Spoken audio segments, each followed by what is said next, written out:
आदाब नाजरीन, ये है हेलिकोनिया रोस्ट्रेटा का पौधा और मुख्तलिफ नाम इसके ये रहे आपके स्क्रीन पर। ये इसकी गुलदारी है और इस किस्म के खूबसूरत इसके फूल होते हैं। काफी रंग बिरंगी किस्म के इसके फूल होते हैं और ये फूल नीचे की जानिब झुके हुए होते हैं।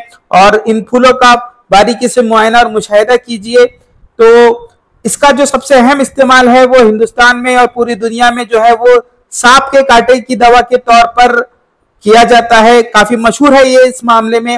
हालांकि ये देखिए इसकी गुलदारी पूरी लंबी होती है और जो फूल है वो नीचे की जानिब झुके हुए होते हैं। तो ये देखिए इस किस्म से इसकी गुलदारी की शुरुआत होती है और ये देखिए इसके मुख्तलिफ हिस्सों का मुआयना और मुशाहिदा कीजिए और इसके पत्ते को गौर से देखने पर आपको समझ में आएगा कि ये जो है ये केले के खानदान से ताल्लुक रखने वाला एक पौधा है, एक छोटा दरख्त है। और ये देखिए इस किस्म के इसके पत्ते, मैं इन पत्तों का भी मुआयना करा देता हूँ। ये देखिए इसका ये जो नया पत्ता होता है ये कुछ इस किस्म से होता है जो कि बिल्कुल यानी केले के पत्तों से मुशाबिहत रखता है।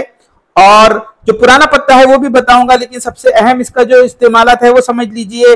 ये यरकान में और फिशारुद्दम में और आंतों के मुख्तलिफ किस्म के अमराज में भी मुश्तमिल है इसकी जड़। तो ये देखिए जड़ नहीं, दर हकीकत उसे इसका तना कहेंगे। तो ये देखिए इस किस्म के इसके पत्ते होते हैं और मुख्तलिफ जावियों से इसका इस्तेमाल समझ लीजिए। दुनिया के मुख्तलिफ इलाकों में ये पाया जाता है और जुनूबी हिंद में ये देखिए इसका जो पत्ता है, पुराना पत्ता कुछ इस किस्म से नजर आता है। मैं निशानदेही कर रहा हूँ तो पुराना पत्ता इस किस्म से होता है और नया पत्ता पूरा जुड़ा हुआ होता है।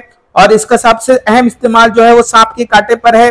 काफी कामयाब इसे समझा जाता है। आजकल बाग वगैरह में काफी इसे लगाया जाने लगा है ताकि सांप वगैरह के कांटे पर इसे बआसानी इस्तेमाल किया जा सके।